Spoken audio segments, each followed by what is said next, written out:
সারাদিনের কর্মব্যস্ততা, ক্লান্তি আর শত ভুলের বোঝা নিয়ে আমরা অনেকেই রাতে ঘুমাতে যাই। বুক ভরা এক অজানা অস্থিরতা আমাদের তাড়িয়ে বেড়ায়।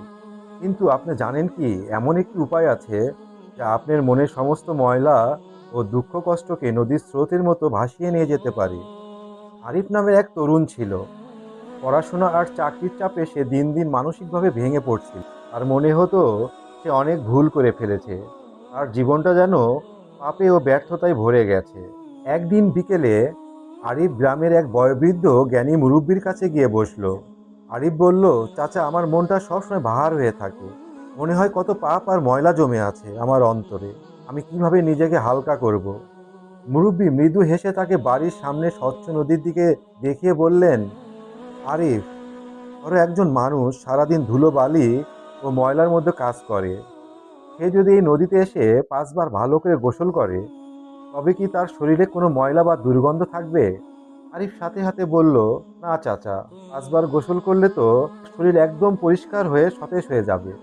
মুরব্বি তখন তাকে বললেন, ঠিক একইভাবে আমাদের প্রিয় নবী হযরত মুহাম্মদ সাল্লাল্লাহু আলাইহি ওয়াসাল্লাম বলেছেন, 5 ওয়াক্ত নামাজ হলো সেই নদীর মতো। আমরা মানুষ চলার পথে প্রতিদিন কত জানা অজানা ভুল করে ফেলি। আমাদের অন্তরে পিলপিল করে পাপ জমা হয়। কিন্তু কোনো বান্দা যখন রবের দরবারে দিনে 5 বার সিজদায় লুটিয়ে পড়ে, তখন আল্লাহ তাআলা সেই নামাজের বরকতে তার জীবনের সমস্ত গুনাহ ও মনের কালিমা ধুয়ে মুছে পরিষ্কার করে দেন। মুরব্বির এই কথা আরিফের হৃদয়ে গভীরভাবে রেখাপাত করলো।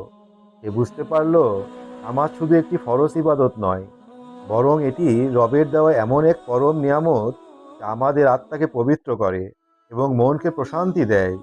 প্রতিদিনের এই 5 ওয়াক্ত নামাজ আমাদের হৃদয় ক্লান্তি দূর করে রবের কাছাকাছি নিয়ে যায়।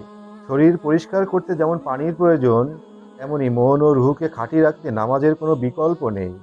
আমরা অনেকেই জীবনের কোনো না কোনো মোড়ে এসে হতাশা ও অপরাধ বোধে ভুগি, কিন্তু আল্লাহর রহমতের দরজা সবসময় খোলা। আজই আপনার জীবনের সেই পবিত্র নদী অর্থাৎ 5 ওয়াক্ত নামাজকে আঁকড়ে ধরুন। ভিডিওটি ভালো লাগলে প্রিয়জনদের সাথে শেয়ার করুন, যাতে তারাও নামাজের এই সৌন্দর্য অনুধাবন করতে পারে। ধন্যবাদ।